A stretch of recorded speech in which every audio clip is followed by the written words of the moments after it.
Video' কৰি আছে। এইবোৰো আজিৰ এই সমাপন কাৰ্যক্ৰমত মঞ্চত উপস্থিত মন্ত্ৰী বাইদেউ, তপন ছাৰ, চুভেন্দ্ৰিকা ছাৰ আৰু সম্মানিত মামনি বাইদেউ। আজি আমাৰ কাৰণে এটা বৰ বিষাদৰ দিন, কিন্তু এই বিষাদৰ দিনটো শোকাকুল হিচাপত কটাব নখুজিছোঁ। আজি আমি সকলোৱে হাঁহি মুখে বাইদেউ বিদায় দিব খুজিছোঁ। তো আজি মোৰ মনটো উৰা মাৰিছে সেই দিনটো লৈ, যিদিনা প্ৰথম এই মহাবিদ্যালয়ত মই ভৰি থৈছিলোঁ। সকলো অচিনাকি, তাৰ মাজত এখন চিনাকি মুখ মোৰ হাঁহি আহিছিল আৰু মোৰ লগত এনেকুৱা এটা সম্পৰ্ক গঢ়ি উঠিছিল। সেইজনী হৈছিল মামনি বাইদেউ।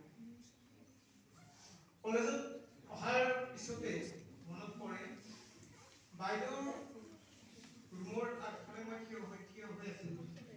এনেকৈ মাতিছে, অ ভাই এইফালে অহা।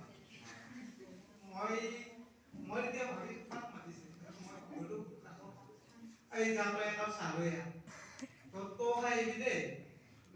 মোকে তই বুলি মাতিছে। আটাইতকৈ ভাল লাগে সেই কথাটোৱে, মোক যে বাইদেউ তই বুলি মাতে।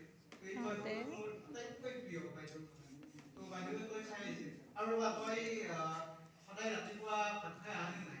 বাইদেউ পঢ়াত বহুত সোনকাল হয়, কলেজ কৰি পেলাই আকৌ মই কম্পিউটাৰ কৰিব যাওঁ, মোৰ অকণমান দেৰি হয়, তো কেতিয়াবা খোৱা নহয়। তই এটা কাম কৰিবি, তই কেণ্টিনত মোৰ নাম কৈ তাত কিবা খাবি আৰু। তো এই পোৱাৰ সুযোগটোহে পালোঁ। সপ্তাহৰ 3 পৰা 4 দিন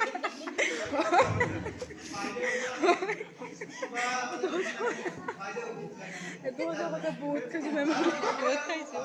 এইটো মেমৰ